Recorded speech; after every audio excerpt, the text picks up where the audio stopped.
வணக்கம் நண்பர்களே. நம்ம இந்த காணொளியில் அதாவது இந்த வீடியோவில் என்ன பார்க்க போகிறோம் அப்படின்னா, அகழாய்வுகள், உயர்தனிச் செம்மொழி, அதுக்கப்புறம் பார்த்தோம்னா தொன்மை தமிழகம், இந்த பாடங்களை தான் பார்க்க போகிறோம். அகழாய்வை பொறுத்த வரைக்கும் முக்கியமான பாயிண்ட் அப்படின்னு சொல்லி பார்த்தோம்னா, மதுரையில் அருகிலுள்ள கீழடின்ற இடத்த சொல்கிறாங்க. இது சிவகங்கை மாவட்டத்தில் இருக்குது. 2300 ஆண்டுகளுக்கு முற்பட்டது அப்படின்னு சொல்கிறாங்க.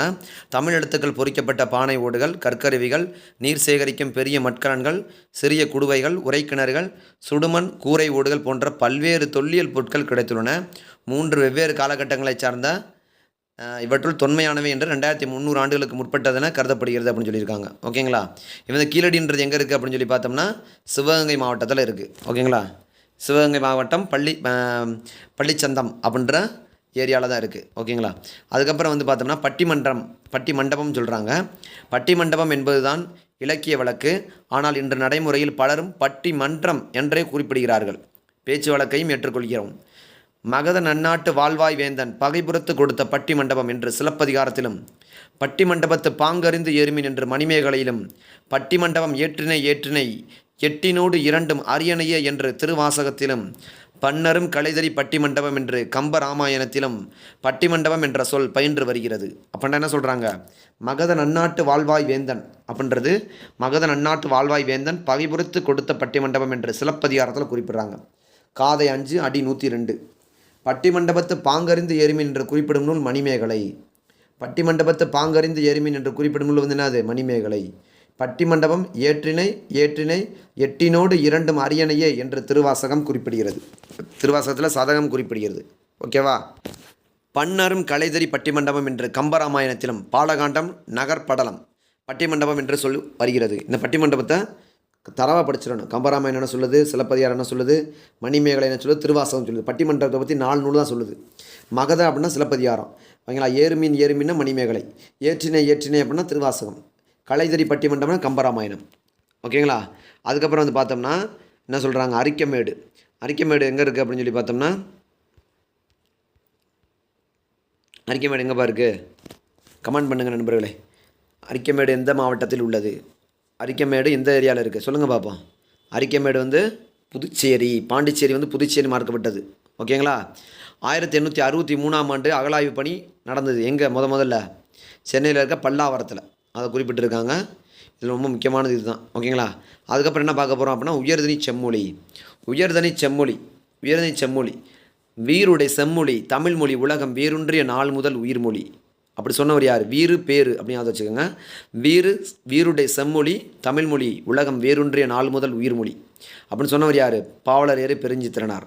தமிழ் 3000 ஆண்டுகளுக்கு மேல் பழமை வாய்ந்த இலக்கிய வளம் மிக்க மொழியாகும். கேட்பாங்க, தமிழ் எத்தனை ஆயிரம் ஆண்டுகளுக்கு பழமை வாய்ந்த மொழி? 3000 ஆண்டுகளுக்கு மேல் மிக்க மொழி. அதனால தான் பரிதிமார் கலைஞர் என்ன சொல்கிறாரு?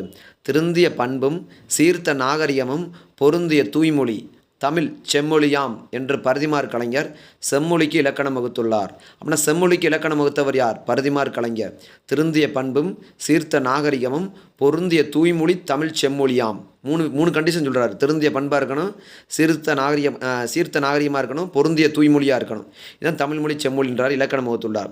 அது மட்டும் இல்லாமல் பாவனர் என்ன சொல்கிறார் அப்படின்னு சொல்லி பார்த்தோம்னா, 16 செவ்வியல் தன்மைகளை குறிப்பிடுகிறார்.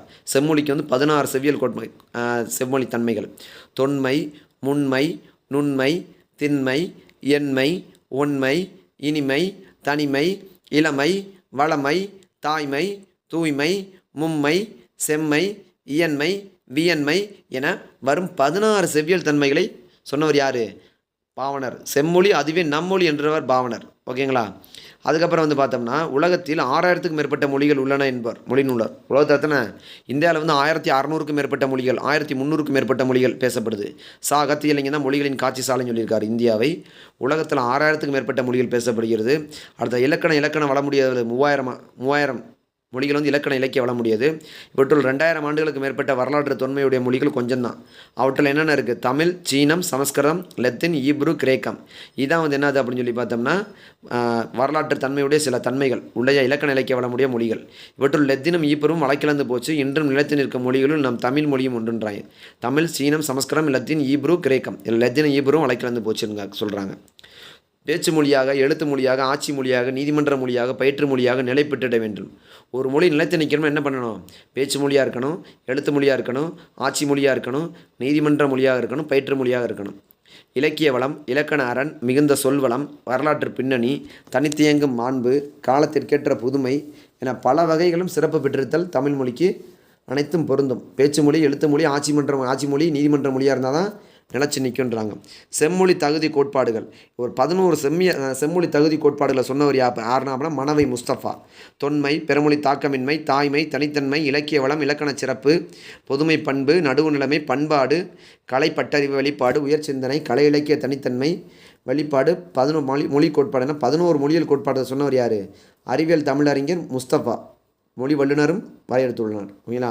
கடற்கோளால் பழந்தமிழ் குமரை கண்டம், லெமுரியா கண்டம் அது வந்து கடற்கோளால் அழிஞ்சு போச்சு. தொன்மை, முதல் மாந்தன் தோன்றிய இடம் எதுப்பா? முதல் மாந்தன் தோன்றிய இடம் குமரி கண்டம். அவன் பேசிய மொழி என்னதுப்பா? தமிழ் மொழி அப்படின்னு ஆய்வாளர்கள் சொல்கிறாங்க. ஓகேங்களா? குமரி கண்டத்தில் முதல் இடை தமிழ் சங்கங்கள் அமைத்து தமிழர் மொழியை வளர்த்தனர். அதான் சொல்கிறாங்க, சங்கம் வைத்து தமிழ் வளர்த்தனர் அப்படின்றாங்க. இந்நிலப்பகுதியில் கடற்கோளால் கொல்லப்பட்டதால் தமிழ் சான்றோரால் 3வது தமிழ்ச்சங்கம் இன்றைய மதுரையில் தோற்றுவிக்கப்பட்டது. இது 3000 ஆண்டுகளுக்கு முன் நிகழ்ந்தது என்பார். உலகம் தோன்றிய போதே தோன்றிய தமிழை அதன் தொன்மையை கருதி என்றுமுள்ள தென்தமிழ் என்றார் கம்பர். அப்படின்னா இது எப்படி கொஸ்டின்ஸாக கேட்பாங்க? என்றுமுள்ள தென்தமிழ் என்று கூறியவர் யார்? கம்பர். முதல் மாண்டன் தோன்றிய இடம் எங்குள்ளது? குமரிக்கண்டம். அவன் பேசிய மொழி என்ன? தமிழ். 11 செவ்வியல் கோட்பாடுகளை கூறியவர் யார்? தமிழறிஞர் முஸ்தபா. ஓகேங்களா? என்றுமுள்ள தென்தமிழ் என்று கூறியவர் யார்? கம்பர். காலச்சூழலை மொழி கலப்பினை ஏற்படுத்துகிறது. அப்படின்னா மொழி கலப்பினை எது ஏற்படுத்துது? காலச்சூழல். காலம் தான் ஏற்படுத்துது. ஆங்கிலத்தில் எண்ணற்ற பெருமொழி சொற்கள் கலந்துள்ளன. வடமொழியிலும் தமிழ், பிராகிருதம், பாலி மொழி சொற்கள் கலந்துள்ளன. வடமொழியிலும் வந்து பார்த்தோன்னா தமிழும் கலந்துருக்கு, பிராகிருதம் கலந்துருக்கு, பாலி மொழியும் கலந்துருக்கு இந்த வடமொழியில். இவ்வாறே தமிழிலும் பிறமொழி சொற்கள் கலந்துள்ளன. பிறமொழி சொற்களை நீக்கினால் பல மொழிகள் இயங்காமல் போயிடும். ஆனால் தமிழ் ஒன்றை பிறமொழி சொற்களை நீக்கினாலும் இனிது இயங்க வல்லது. மிகுதியான வேர்ச்சொற்களை கொண்ட மொழி தமிழ். அவ்வேர்ச்சொற்களை கொண்ட புத்தம் புது கலைச்சொற்களை தமிழ் மொழியில் உருவாக்கி கொள்ள இயலும். அப்படின்னா பிறமொழி தாக்கம் என்னது? பிறமொழி தாக்குறது எப்படி ஏன் ஏற்படுது? காலச்சூழல் தான் பிறமொழி தாக்கத்தை ஏற்படுத்துது அப்படின்றாங்க. நிறைய மொழியில் வந்து பார்த்தோம்னா இப்போ வடமொழியை எடுத்துக்கிட்டோம்னா தமிழ், பிராகிருதம், பாலி இதெல்லாம் சேர்ந்தது தான் வடமொழி. அதெல்லாம் வந்து பிறமொழி சொற்களை நீக்கினா அதோட மொழி வந்து தனித்து இயங்காது. ஆனால் தமிழ் அப்படி கிடையாது. ஏகப்பட்ட வேர்ச்சொற்களை கொண்டுள்ளது, தனித்து இயங்க வல்லது. அதான் பிறமொழி தாக்கமின்மைன்றது என்னது? தமிழுக்கு சொல்லியிருக்காங்க. அடுத்து தாய்மை. தாய்மொழியானது திராவிட மொழிகளின் கன்னடம், தெலுங்கு, மலையாளம், துளுவம் முதலிய மொழிகளுக்கு தாய்மொழியாக தெரிகிறது. அது பிராகுயி முதலான வடமொழி மொழிகளுக்கும் தாய்மொழியாக விளங்குகிறது என்பார் கால்டுவேல். 1090 அதான் 1090 மொழிகளுக்கு வேர்ச்சொல்களையும் 180 மொழிகளுக்கு உறவு பெயர்களையும் கொண்டுள்ளது நமது தமிழ். 1080 மொழிகளுக்கு வேர்ச்சொல்கள். மொத்த எத்தனை மொழிகளுக்கு வேர்ச்சொல்கள்? 1080. 180 மொழிகளுக்கு உறவு பெயர்களையும் தந்துள்ளது. அதனால் உலக மொழிகளுக்கெல்லாம் தாய்மொழியாக தெரிகிறது தமிழ். எத்தனை மொழிகளுக்கு? 1080 மொழிகளுக்கு வேர்ச்சொல் வச்சுருக்கோம். 1090 மொழிகளுக்கு வேர்ச்சொல்கள், 180 மொழிகளுக்கு உறவு பெயர்கள். ரொம்ப முக்கியமானதுப்பா. எக்ஸாம் பாயிண்ட் ஆஃப்ல கேட்பாங்க. எத்தனை மொழிகளுக்கு உறவு பெயர்களை கொண்டுள்ளது? 180. எத்தனை மொழிகளுக்கு வேர்ச்சொல்களை கொண்டுள்ளது? 1090. எத்தனை பிராகு என்பது தாய்மொழியாக விளங்கி கூறியவர் யார்? கால்டுவேல். ஓகேங்களா? இயல், இசை, நாடகம் என்னும் முப்பெரும் பிரிவுகளையும் கொண்டது தமிழ். தமிழர் அகம் புறம் என வாழ்வியலுக்கு இலக்கணம் வகுத்துள்ளனர். முப்பெரும் கொண்டிருக்க இயல், இசை, நாடகம் அகம்புறம் என வாழ்வியலுக்கு இலக்கணம் வகுத்துள்ளனர். திருக்குறள் மாந்தர் இனத்திற்குரிய வாழ்வியல் நெறிகளை வகுத்தளித்துள்ளது. உலகில் பேசப்படும் மொழிகளில் தமிழின் பழமையை, அதன் பொருளை, பெருமையை எம்மொழியும் நெருங்க இயலாது. தமிழ் மொழி இரவா இலக்கியம், இலக்கண வழக்கம் கொண்டு தனக்கென தனிநோக்கும் போக்கும் கொண்டது. அதான் வள்ளலார் சொல்லியிருக்காரு, தமிழ் மொழியை என்றும் இரவாத நிலையை தரும் அப்படின்னு சொல்லியிருக்காப்புல. இலக்கிய வளம், இலக்கண சிறப்பு. உலக இலக்கியங்களில் முதன்மை பெற்றுள்ளவை சங்க இலக்கியங்கள். சங்க இலக்கியம் மொத்தம் எத்தனை இருக்குது? 26,350. அக்காலத்தில் இவ்வளவிற்கு விரிவாக உருவாக்கப்பட்ட இலக்கியங்கள் உலகில் வேறு எம்மொழியிலும் இல்லை என்பது உலக இலக்கியங்களை ஆய்ந்த கபில் சொலவில் என்ற செக் நாட்டு மொழியியல் பேரறிவியின் முடிவு. உலக இலக்கியங்கள் ஆராய்ச்சி பார்த்தாலும் இவ்வளோ பெரிய விரிவாக உருவாக்கப்பட்ட இலக்கியம் வேறு எம்மொழியும் கிடையாதுன்றார். 26,350. சங்க இலக்கியன்றது 10 பாட்டு 8 தொகை 17 மேற்கணக்கு நூல்கள் தான் சங்க இலக்கியன்றாங்க. மார்க்ஸ் முல்லர் என்ன சொல்கிறார் அப்படின்னா, தமிழை மிகவும் பண்பட்ட மொழி என்றும் அது தனக்கே உரிய இலக்கிய செல்வங்களை பெற்றிருக்கும் மொழி என்றும் பாராட்டுகிறார். மார்க்ஸ் முல்லர் என்ன சொல்கிறாரு? தமிழை மிகவும் பண்பட்ட மொழி என்றும் அது தனக்கே உரிய இலக்கிய செல்வங்களை பெற்றிருக்கும் மொழி என்றும் பாராட்டுகிறார். உலக இலக்கியங்கள் இவற்றிற்கும் இல்லாத சிறப்பு சங்க இலக்கியங்களுக்கு உண்டு. என்ன சொல்கிறாங்க? தொன்ம கருத்துக்களின் அடிப்படையில் எழுதாமல் மக்கள் வாழ்வியல் நெறிகளை வெளிப்படுத்தின. இது தொன்ம கருத்துக்களின் அடிப்படையில் எழுதல, மக்கள் வாழ்வியல் நெறிகளின் அடிப்படையில் எழுதின. அதனால் சங்க இலக்கியம் மக்கள் இலக்கியம் சொல்கிறாங்க. சங்க இலக்கியத்தை ஏன் மக்கள் இலக்கியம் சொல்கிறாங்க? தொன்ம கருத்துக்களின் அடிப்படையில் எழுதாமல் மக்கள் வாழ்வியல் நெறிகளை வெளிப்படுத்தின. அதனால தான் சங்க இலக்கியத்தை மக்கள் இலக்கியம் சொல்கிறாங்க. மார்க்ஸ் முல்லர் என்னும் மொழியல் நூலறிஞரே தமிழை மிகவும் பண்பட்ட மொழி என்றும் அது தனக்கே ஒரு இலக்கிய செல்வங்களை பெற்றிருக்க மொழி என்றும் பாராட்டுகிறார். தமிழ் மொழியின் இலக்கண அமைப்பானது அது தனிச்சிறப்புடையது, நுண்ணி அறிவை உண்டாக்க வல்லது. தமிழ் இலக்கணம் படிக்க படிக்க விருப்பத்தை உண்டாக்குவது என்பார் கெல்லட். தமிழ் இலக்கணம் படிக்க படிக்க விருப்பத்தை உண்டாக்கும் சொன்னவர் யார்? கெல்லட். நமக்கு கிடைத்த இலக்கண நூல்களில் மிக பழமையானது தொல்காப்பியம். நமக்கு கிடைத்த மிக பழமையான இலக்கண நூல் வந்து என்னது? தொல்காப்பியம். இது எழுத்து, சொல், பொருள் ஆகிய மூன்றனுக்கும் இலக்கணம் கூறுகின்றது. ஓகேங்களா. எழுத்து சொல் பொருளுக்கு சொல்கிறது என்னது அப்படின்னு சொல்லி பார்த்தோன்னா தொல்காப்பியம். ஆனால் தொல்காப்பியரோட ஆசிரியர் வந்து 5க்கு சொல்கிறார். அவர் வந்து எழுத்து சொல் பொருள் யாப்பு அணிக்கு 5 பொருளுக்கு சொல்கிறார். அப்போதையே அறிவியல் முறை அமைந்த இலக்கண நூல்கள் தோன்றணும்னா குறைஞ்சது 1000 வருஷம் அதுக்கு முன்பாவது தமிழ்மொழி செம்மொழி பெற்றிருத்தல் வேண்டும் என்பது இலக்கிய இலக்கணம் வர முடியாது தமிழ்மொழி அன்றதுக்கான ஒரு சான்று அப்படின்றாங்க. அப்படின்னா இந்த கொஸ்டின் எப்படி கேட்கலாம் அப்படின்னா, சங்க இலக்கியங்கள் எத்தனை வடிகள் கொண்டது? 26,350. விரிவாக உருவாக்கப்பட்ட இலக்கியங்கள் உலகில் வேறு எம்மொழியிலும் இல்லை அப்படின்னு சொன்னவர் யாருன்னா மேக்ஸ் முல்லர். கபில் சொலபு தான் சொல்லியிருக்காரு. கபில் சொலபு சொல்லியிருக்காரு. மேக்ஸ் முல்லர் என்ன சொல்லியிருக்காருன்னா, தமிழை மிகவும் பண்பட்ட மொழி என்றும் அது தனிக்க ஒரு இலக்கிய செல்வங்களை பெற்றிருக்க மொழி என்றும் பாராட்டுகிறார். உலக இலக்கியங்கள் எவற்றுக்கும் இல்லாத தனிச்சிறப்பு இதற்கு இருக்குது. சங்க இலக்கியத்தை மக்கள் இலக்கியம் அப்படி சொல்கிறோம்னா அது தொன்ம கருத்துக்களின் அடிப்படையில் எழுதப்படாமல் மக்கள் இலக்கியத்தின் அடிப்படையில் எழுதப்பட்டுள்ளது அப்படின்றாங்க. தமிழ் இலக்கணம் படிக்க விருப்பத்தை உண்டாக்குவதுன்னு சொன்னவர் யாருன்னா கெல்லட். தொல்காப்பியம் வந்து எழுத்து சொல் பொருளுக்கு தான் 3க்கு தான் சொல்லுது. ஆனால் அகத்தியர் எழுத்து சொல் பொருள் யாப்பு அணி 5க்கு சொல்கிறாரு. ஓகேங்களா. பொதுமை பண்பு தமிழர் தமக்கென வராமல் பிறருக்கென வாழ்ந்திருக்காங்க. ஒன்றை குலம் ஒருவனே தேவன் திருமூல சொல்லியிருக்காரு. தீதும் நன்றன் பிறதர வரா புறநானூறு சொல்லுது. செம்புல பேர் நீர் போல குறுந்தொகை. இவ்வாறான பொதுமை அறங்களை தமிழ் இலக்கியங்கள் கூறுகின்றன. இனம் மொழி மதம் கடந்தவை நடுவு நிலைமை சங்க இலக்கியங்கள். பகுத்துண்டு பள்ளியூர் ஓம்புதல் திருக்குறள் சொல்லுது. யான் பெற்ற இன்பம் பெருக வையகம் அப்படின்னு சொல்கிறது தான் திருமூல சொல்கிறாரு. பிறன்மனை நோக்கா பேராண்மை அது திருக்குறள் தான் சொல்லுது. பண்பாடு கலை பட்டறிவில் சொல்கிறாங்க. உயர் சிந்தனையை பொறுத்த வரைக்கும் யாதும் ஊரே யாவரும் கேளீர் அப்படின்றது புறநானூறு சொல்லுது. ஓகேங்களா. உரிமைக்கு உறவுகள் ஊன்றுவது அப்படின்றது என்ன? அது யாதும் ஊரே யாவரும் கேளீர் புறநானூரை சொல்கிறாங்க. அது உரிமைக்கு உறவுகள் ஊன்றுவது. பிறப்போருக்கும் எல்லா உயிருக்கும் என திருக்குறள் உலகுக்கு எடுத்துரைக்கிறது. அது மக்கள் பண்பிலான மரம் என பழிக்கிறது. மக்கள் பண்பிலான மரம் என பழிக்கிறது என்ன? அது திருக்குறள் தான் சொல்லுது. இவையெல்லாம் தமிழ் மொழிக்கு உரிய விழுமிய சிந்தனைகள்ன்றாங்க. கலை இலக்கிய தனித்தன்மை வெளிப்பாடு இயல் இசை நாடகம் என பிரித்து வளமுடியை சேர்ந்தன தமிழ் சான்றோம். இது முக்கியமான கொஸ்டின் என்ன கேட்பாங்க அப்படின்னு சொல்லி பார்த்தோம்னா, சாதாரண குடிமகளையும் காப்பிய தலைவராக்கினார். எக்ஸாம்பிள் வந்து என்ன சொல்கிறாங்க? அரசியல் பிழைத்தோருக்கு அறம் கூட்டுறாகும் குடிமக்கள் காப்பியமான சிலப்பதிகாரத்தை சொல்கிறாங்க. அதில் என்ன சொல்கிறாங்க அப்படின்னா, கலைநுட்ப செய்திகள் சங்கால தமிழர்களின் கலை இலக்கிய தனித்தன்மைக்கு சான்றுகளாக திகழ்கின்றன. எது அப்படின்னு சொல்லி பார்த்தோம்னா சிலப்பதிகாரம் தான். கலைநுட்ப செய்திகள் சங்ககால தமிழர்களின் கலைநுட்ப செய்திகள் சங்ககால தமிழர்களின் கலை இலக்கிய தனித்தன்மைகளுக்கு சான்று என்னது அப்படின்னா சிலப்பதிகாரம். கலைநுட்ப செய்திகள் சங்ககால தமிழர்களின் கலை இலக்கிய தனித்தன்மைக்கு சான்று சிலப்பதிகாரம். முக்கியமானதுப்பா. மொழி கோட்பாடு தொல்காப்பியர் எழுத்து பிறப்பு முறைகளை மொழி நூலரை வியப்பில் ஆழ்த்துகின்றன. இன்றைய மொழியியல் வல்லுநர்கள் பேணி பின்பற்றத்தக்க வழிமுறைகளை தொல்காப்பியம் கூறுகின்றது. இன்றைக்கு இருக்கிற ஒரு லாங்குவேஜ் ஸ்பெஷலிஸ்ட் இருக்காங்க அப்படின்னா அவங்கள வந்து பின்பற்றுற மாதிரி தொல்காப்பியம் இருக்குது. அப்படி சொன்னவர் யாரா? முனைவர் எமினோ. எக்காலத்துக்கும் பொருந்துகிற மொழியியல் கோட்பாடுகளை வகுத்துறது தான் தமிழரோட மொழித்திறனே அப்படின்றாங்க. ஒரு மொழிக்கு 33 ஒலிகள் இருந்தாலே போதுன்றாங்க. ஆனால் தமிழுக்கு 500 ஒலிகளை கொண்டுள்ளது அப்படின்றாங்க. ஓகேங்களா. அதுக்கப்புறம் என்ன சொல்கிறாங்க அப்படின்னா, 1983 முதல் கணினியில் ஏறின மொழி வந்து தமிழ் தான்றாங்க. 1901 தொடங்கி 2004 வரைக்கும் நடுவண் அரசு என்னென்ன தமிழ் செம்மொழி ஆறதை வந்து கடந்து வந்துச்சு அப்படின்னு சொல்லி பார்க்குறாங்க. தமிழர் மனிதவழி அகம்புறம் என பிரித்தனர். குமரி கண்டத்தில் தோன்றிய முதல் மனிதன் பேசிய மொழி தமிழ். 2004 அக்டோபர் 12 தமிழ் மொழி செம்மொழி அறிவித்தாங்க. தமிழே மிகவும் பண்பட்ட மொழி என்றும் அப்படி சொன்னவர் யாருன்னா மேக்ஸ் முல்லர். 16 செவ்வியல் கோட்பாடுகளை கொண்டவர் யாருன்னா பாவனர். இன்றைய மதுரையில் வந்து பார்த்தீங்கன்னா 3ஆம் தமிழ்ச்சங்கம் நிறுவப்பட்டது அப்படின்றாங்க. ஓகேங்களா. அதுக்கப்புறம் செம்மொழி காலக்கோடை சொல்கிறாங்க. செம்மொழி காலக்கோடை பொறுத்த வரைக்கும் 1901 ரொம்ப முக்கியமான கொஸ்டின்ஸ்ப்பா. இது வந்து 1901 செம்மொழி காலக்கோடு. மதுரை தமிழ்ச்சங்க இதழான செந்தமிழில் மதுரை சங்கத்தோட இதழ் வந்து என்ன செந்தமிழ்ன்ற ஒரு இதழில் பரதிமார் கலைஞரின் உயர்திணை செம்மொழி எனும் கட்டுரை வெளியிடப்பட்டது. உயர்திணை செம்மொழி எனும் கட்டுரை வெளியிட்டவர் யார்? பரதிமார் கலைஞர். எந்த இதழில் வெளியிட்டார்? செந்தமிழ் என்ற இதழில் வெளியிட்டார். அது யார்? அந்த செந்தமிழ்ன்ற இதழ் யார் வெளியிட்டது? மதுரை தமிழ்ச்சங்கம். மதுரை தமிழ்ச்சங்கம் வெளியிட்ட இதழ் வந்து என்னது? செந்தமிழ். செந்தமிழில் பரதிமார் கலைஞர் வெளியிட்ட கட்டுரை பேர் என்ன? உயர்திணை செம்மொழி. எந்த ஆண்டு வெளியிட்டார்? 1901ஆம் ஆண்டு வெளியிட்டார். அதுக்கப்புறம் 1918 மேலை சிவபுரி சன்மார்க்க சபை தமிழை செம்மொழியாக அறிவிக்க வேண்டிய தீர்மானம் நிறைவேற்றி அதை இந்திய அரசுக்கும் இந்திய பல்கலைக்கழகங்களுக்கும் வற்புறுத்தியது.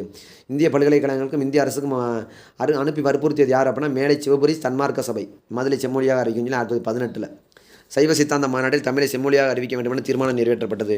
அப்படின்னா 1918 மேலே சிவபுரி சன்மார்க்க சபை என்ன பண்ணியிருக்கு அப்படின்னா இந்திய அரசுக்கும் இந்திய பல்கலைக்கழகங்களுக்கும் லெட்டர் போட்டிருக்கு. சைவ சித்தாந்த மாநாட்டில் தீர்மானம் நிறைவேற்றப்பட்டது செம்மொழியாக அறிவிக்கும் சொல்லி. 1919 கரந்தை தமிழ்ச்சங்கம் தமிழை செம்மொழியாக அறிவிக்க வேண்டும் என தீர்மானம் நிறைவேற்றியது கரந்தை தமிழ்ச்சங்கம். 1966 உயர்திணை செம்மொழி என்னும் ஆங்கில நூல் தேவநாய பாவனாரால் எழுதி வெளியிடப்பட்டது. அப்படின்னா உயர்திணை செம்மொழி என்ற ஆங்கில நூல் எழுதினவர் யார் அப்படின்னா தேவநாய பாவனார். 2004 நடுவண் அரசு தமிழை செம்மொழியாக அறிவித்தது. அப்படின்னா இந்த கொஸ்டின்ஸ் கண்டிப்பாக கேட்பாங்கப்பா. செம்மொழியாக அறிவித்தது 2004. உயர்தனி செம்மொழி என்ற ஆங்கில நூலை எழுதியவர் யார் அப்படின்னா தேவநேய பாவனார் 1966. மேலே சிவபுரி சன்மார்க்க சபை இந்திய பல்கலைக்கழகத்துக்கும் இந்திய அரசுக்கும் எந்த ஆண்டு அனுப்பியது? தமிழை செம்மொழியாக அறிவிக்க வேண்டி 1918. சைவ சித்தாந்த மாநாட்டில் தீர்மானம் நிறைவேற்றப்பட்டது 1918. 1919 தமிழை கரந்தை தமிழ்ச்சங்கம் செம்மொழியாக அறிவிக்க வேண்டும் தீர்மானம் நிறைவேற்றப்பட்டது. 1901 மதுரை தமிழ்ச்சங்கத்திலான செந்தமிழில் பரதிமார் கலைஞர் உயர்தனி செம்மொழி என்ற கட்டுரை எழுதி வெளியிட்டார். ரொம்ப முக்கியமான கொஸ்டின்ஸ் பார்த்து திரும்ப படிச்சு நிப்பாட்டன்னு பார்த்தலாம். அதுக்கப்புறம் பார்க்க போகிறது தொன்மை தமிழகம். தொன்மை தமிழகத்தை பொறுத்த வரைக்கும் தமிழ்நாடு தொன்மையும் சிறப்பு வாய்ந்தது. தமிழ்நாடு என்ன சொல்கிறாங்க, இதில் இருக்க எல்லா பாயிண்ட்டும் முக்கியமானதுப்பா. இந்த பாயிண்ட் ஒரு வரி விடாமல் எல்லாத்தையும் படிச்சுக்கிறேன்ப்பா. தமிழ்நாடு தொன்மையும் சிறப்பு வாய்ந்தது. முதல் மாந்தன் தோன்றிய இடம் லெமூரியாவை மனித நாகரிக தொட்டில் என்பர். அப்படின்னா முதல் மாந்தன் தோன்றிய இடம் வந்து அது மனித நாகரிக தொட்டில் சொன்னவர் சொல்லியிருக்காங்க. எங்கே சொல்லியிருக்காங்க அப்படின்னா லெமூரியாவை தான் சொல்லியிருக்காங்க. ஓகேங்களா. தெற்கே அதான் பற்றுளி ஆற்றுடன் பன்மலை அடுக்கத்துடன் குமரி கொடுங்கடல் கொள்ள என்ற புரட்சி கவிஞர் பாவேந்தர் பாரதிதாசன் என்ன சொல்லியிருக்காப்புல, தமிழின் சிறப்பினை பெருமிதம் சொல்கிறாப்புல. திங்களோடும் செலும்பருதி தன்னோடும் சிலப்பதிகார வரி பற்றுளி ஆற்றுடன் பன்மலை அடுக்கத்துடன் குமரி கோடும் கொடுங்கடல் கொள்ள. பற்றுளி ஆற்றுடன் பன்மலை அடுக்கத்து குமரி கோடும் கொடுங்கடல் கொள்ள என்று குறிப்பிடும் நூல் சிலப்பதிகாரம். திங்களோடும் செலும்பருதி தன்னோடும் விண்ணோடும் உடுக்கலோடும் மங்குல் கடல் இவற்றுடன் பிறந்த தமிழுடன் பிறந்தோம் நாங்கள். எதோடு பிறந்தோம்? திங்களோடும் செலும்பருதி தன்னோடும் விண்ணோடும் உடுக்கலோடும் மங்குல் கடல் இன்றோடும் பிறந்த தமிழுடன் பிறந்தோம் நாங்கள் சொன்னவர் யார் அப்படின்னா பாவேந்தர் பாரதிதாசன். ஓகேங்களா. அதுக்கப்புறம் என்ன சொல்கிறாங்க அப்படின்னு சொல்லி பார்த்தோம்னா தமிழ் மொழியின் தொன்மை. தமிழ் மொழி வந்து பார்த்தோம்னா தொன்மை என்ன சொல்கிறாங்க அப்படின்னு சொல்லி பார்த்தோம்னா உளவையும் தொழிலையும் மதித்தனர், வினையே ஆடவருக்கு உயிராக கருதினர் அப்படின்னு சொல்கிறாங்க குறுந்தொகை. சான்றோர் ஆராதனாலே கல்வியின் முடிவென போட்டினர், விருந்ததிர் கொண்டு வாழ்ந்தனர், புகழனின் உயிரும் கொடுக்குவர், பழியனில் உலகை பெறவும் மறுத்தனர் அப்படி சொல்கிற நூல் வந்து புறநானூறு. ஈந்து வந்து இன்பம் கண்டனர். இத்தகைய நாகரிகம் தமிழின் தொன்மையை பொறுத்த வரைக்கும் என்ன சொல்கிறாங்க, உணவு உடை விருந்து ஈகை புறை நடுவு நிலைமை ஐயா அருள் ஆகிய பண்புகள் சிறந்திருந்தனர். ஓகேங்களா. தன்னகரிலாம் நனி நாகரிகர் தான் வந்து யார் தமிழர்ன்றாங்க. வாணிகத்தை பொறுத்த வரைக்கும் என்ன சொல்கிறாங்க அப்படின்னு சொல்லி பார்த்தோம்னா பழந்தமிழர் நாட்டில் வாணிகம் சிறப்புற்று இருந்தது அப்படின்னு சொல்கிறாங்க. பச்சை கொள்ளு எள்ளு முதலிய பயர் வகை இதெல்லாம் பயர் வகைகள்னு சொல்கிறாங்க. தானிய வகைகள்லாம் உளுந்து கடலை அவரை துவரை தட்டை பச்சை கொள்ளு எள்ளு முதலிய பயர் வகைகள். ஓகேங்களா. அதுக்கப்புறம் நெல் கம்பு சோளம் தேல்வார்கு இதெல்லாம் வந்து தானிய வகைகள் இதெல்லாம் வந்து ஏற்றுமதி இறக்குமதி பண்ணியிருக்காங்க. கடல் வணிகத்தில் சிறப்புற்று இருந்திருக்காங்க. 10ஆம் நூற்றாண்டில் அரசன் சாலமனுக்கு யானை தந்தமும் மயில் தொகையும் ஆசனை பொருட்களும் தமிழகத்திலிருந்து இந்த கேள்வி கேட்டிருக்காங்க. 10ஆம் நூற்றாண்டில் அரசன் சாலமனுக்கு யானை தந்தமும் மயில் தொகையும் ஏற்றுமதி பண்ணியிருக்காங்க. ஓகேங்களா. துறைமுக பட்டினங்கள் பூம்புகார் முதலான பெருநகரங்களாக இருந்திருக்கு. துறைமுக பூம்புகார்னா எங்கே இருக்குது? இப்போ மயிலாடுதுறை மாவட்டத்தில் இருக்குதான் பூம்புகார். ஓகேங்களா. அடுத்து மொழித்தன்மை. தமிழ்கழு கூடல் புறநானூறு தமிழ் வேலி பரிபாடல் கூடலில் ஆய்ந்த ஒன்றின் தமிழின் மணிவாசகம். இதில் என்ன சொல்கிறாங்க, மொழித்தன்மையை பற்றி சொல்கிறாங்க. வரலாற்றாசிரியர் பலரும் கிறிஸ்துவ ஊழி தொடக்கத்திற்கு முன்பே மதுரை தமிழ்ச்சங்கம் இருந்திருக்க வேண்டும் என்று நாளில் பைபிள் தோன்றதுக்கு முன்னாடியே இயேசு கிறிஸ்து வர்றதுக்கு முன்னாடியே வந்து தமிழ் இருந்திருக்கு அப்படின்னு இருக்காங்க. உலக நாகரிகத்தின் பண்பாட்டிற்கும் சிறந்த பங்களிப்பை தமிழ் அளித்திருக்கிறது. ஏற்றுமதியும் இறக்குமதியும் பண்டைய காலத்தில் வந்து என்னென்ன வந்திருக்குன்னு சொல்கிறாங்க. நீரில் வந்த நிமிர்பரி புறவையும் காலில் வந்த கருங்கடை மூடையும் வடமொழி பிறந்த மணியும் பொன்னும் குடங்குமலை பிறந்த ஆரமும் மயிலும் மயங்கிய நடந்தலை மருகு என்று குறிப்பிடுறாங்க. ஓகேங்களா. பட்டினப்பாலை என்றது குறிப்பிடுறாங்க. என்னென்ன நாட்டில் என்னென்ன கிடச்சிருக்குன்னு சொல்லி. இசைக்கலையை பொறுத்த வரைக்கும் பார்த்தோன்னா உலகில் மொழி உருவம் பெறுவதற்கு முன்பு இசை பிறந்து விட்டது என்பர். இசையை பற்றி சொல்லணும் அப்படின்னு சொல்லி பார்த்தோன்னா சங்க இலக்கியம் சிலப்பதிகாரம் இசை மரபுகளை வெளிப்படுத்துகின்றன. ஓகேங்களா. அதான் உரையேற்ற பாட்டுடை செய்யல்ன்றாங்க சிலப்பதிகாரத்தை. நரம்பின் மறை என்ற திருவாசகம் குறிப்பிடுகிறது. நரம்பின் மறை என்று தொல்காப்பியர் குறிப்பிடுறாரு. நரம்பின் மறை என்று குறிப்பிடுவர் யார்? தொல்காப்பியர் தான் நரம்பின் மறை என்று குறிப்பிடுகிறார். தொல்காப்பியம் சங்க இலக்கியமும் சிலப்பதிகாரம் இசை மரபுகளை வெளிப்படுத்துகின்றன. அப்படின்னா இசை மரபுகளை வெளிப்படுத்துவது தொல்காப்பியம் சிலப்பதிகாரம் சங்க இலக்கியம். உணவு பற்றி கூற மடைநூல்கள் என்னென்ன அப்படின்னு சொல்லி பார்த்தோம்னா என்னென்ன மணிமேகலை பெருங்கதை அதுக்கப்புறம் வந்து பார்த்தோம்னா சிறுபான்ற்றுப்படை இது வந்து உணவு பற்றி சொல்கிற நூல்கள். தொல்காப்பியம் சிலப்பதிகாரம் சங்க இலக்கியம் இசை மரபுகளை பற்றி குறிப்பிடுகிறது. நரம்பின் மறை எதை பற்றி குறிப்பிடுகிறதுனா இசையை பற்றி குறிப்பிடுகிறது. பாணன் என்பவன் வந்து பார்த்தோன்னா ஆண்கள் பாட்டு பண்ணா பாணன் பெண்கள் பாட்டு பண்ணா பாடினி. ஆண்கள் டான்ஸ் ஆனா கூத்தன் பெண்கள் டான்ஸ் ஆனா விரலி. இதெல்லாம் வந்து நாடக கலைஞர்களை பற்றி சொல்கிறாங்க. ஒப்பாரி என்பது இவருக்கு ஒப்பார் யாரும் கிடையாது அப்படின்னு சொல்கிறாங்க. ஓகேங்களா. அடுத்து பண்ணோடு தமிழப்பா என்பது என்னது? தேவாரம். பண்ணோடு தமிழப்பா என்றது என்னது? தேவாரம். குறிஞ்சி முல்லை மருதம் நெய்தல் பாலை 5 நிலத்துக்குரிய இசையும் குறிஞ்சி பண் முல்லை பண் சொல்லி வகுத்து வச்சுருக்காங்க தமிழர்கள். தோற்கருவி துளைக்கருவி நரம்பு கருவி பல வகையான இசைக்கருவியை பேசியிருக்காங்க. என்ன சொல்லியிருக்காங்க? தோற்கருவி துளைக்கருவி வந்து சொல்லியிருக்காங்க. குழலினிது யாழினிது என்ற என்ன சொல்லியிருக்காங்க? குழலினிது யாழினிது அப்படின்னு சொல்கிறவர் யார்? குழலினிது யாழினிதுன்னு சொல்கிறவர் யார் அப்படின்னு சொல்லி பார்த்தோம்னா ஒப்பாரி என்ன அர்த்தம்? ஒப்பாரி என்பது இவருக்கு ஒப்பார் எவரும் இல்லர் என்று குறிப்பிட்டு தான் என்னது ஒப்பாரின்னு சொல்கிறாங்க. குழலினிது யாழினிது என்று மழலை சொல் கேளாதவர் என்று குறிப்பிடும் நூல் வந்து பார்த்தோம்னா திருக்குறள். ஓகேங்களா. அதுக்கப்புறம் பண்ணோடு தமிழப்பா என்பது தேவாரம். பண்ணும் தமிழும் என்னது? பண்ணுனா இசை தமிழும் பிரிக்க முடியாத ஒன்று என்று நவிலும் அப்படின்றாங்க. ஐவகை நிலத்துக்குரியதையும் சொல்லியிருக்காங்க. உழவு தொழில் உழுதுண்டு வாழ்வாரே வாழ்வார் அப்படின்னு சொல்லி திருக்குறள் வந்து சொல்கிறது. சுழன்றும் ஏற்பினது உலகம் அதனால் உளுந்து முளவே தலை என்று திருக்குறள் சொல்லி குறிப்பிடுகிறது. உண்டி கொடுத்தோர் உயிர் கொடுத்தோர் என்று மணிமேகலை குறிப்பிடுகிறது. மருத நிலம் வயலும் வயல் சார்ந்த இடத்தை குறிப்பிடுகிறது. குறிப்பிடுகிறது. ஓகேங்களா? அடுத்து பழந்தமிழர் வாழ்வு. பழந்தமிழர் வந்து பார்த்தோம்னா அறத்தின் அடிப்படையில் வாழ்ந்தார்கள் தமிழர்கள். ஓகேங்களா? ஒன்றுபட்டு வாழ்ந்திருக்காங்க, அறத்தினை கை கொண்டதனால் தான். பழந்தமிழர் அன்பு வழி வாழ்ந்திருக்காங்க. களிர் எருது பெறுதல் காளைக்கு கடனே என்று புறநானூறு பாடல் குறிப்பிடுகிறது. களிர் எருது பெறுதல் காளைக்கு கடனே என்று குறிப்பிடும் நூல் வந்து என்னது? புறநானூறு. களிர் எருது பெறுதல் காளைக்கு கடனே என்று குறிப்பிடுறது வந்து புறநானூறு. உக்கூர் மாசாத்தியர் என்பவர் பெண்பார் புலவர் என்ன சொல்லியிருக்காங்க? போரின் வீரத்தை பற்றி சொல்லியிருக்காங்க. பால்மனம் மாறாத சிறுமகன் தன்னை செருக்களம் நோக்கி பகைத்திறன் மாய்க்க விடுத்தாள், எனவே அவளே துணிவு. முதல் நாள் வந்து கணவனை இழக்கிறாங்க, மறுநாள் வந்து பார்த்தோம்னா அவங்க அப்பா இழக்கிறாங்க, அதுக்கப்புறம் மறுநாள் வந்து குழந்தை அனுப்பி வைக்கிறாங்க. அப்படி குறிப்பிட்ட நூல் தான் வந்து என்ன? அது புறநானூறு. ஒக்கூர் மாசாத்தியர் வந்து குறிப்பிடுறாங்க. ஓகேங்களா? பெரு வீரத்தினை வந்து குறிப்பிடுறாங்க. ஓகேங்களா? சரி, நன்றி நண்பர்களே. இந்த வகுப்பு உங்களுக்கு பயனுள்ள வகையில் இருக்குன்னு நாம் நம்புகிறோம். தொடர்ச்சியாக வந்து வகுப்பை பாருங்கள். ஓகேங்களா? தொடர்ச்சியாக வகுப்பை பாருங்கள். நன்றி நண்பர்களே, நன்றி.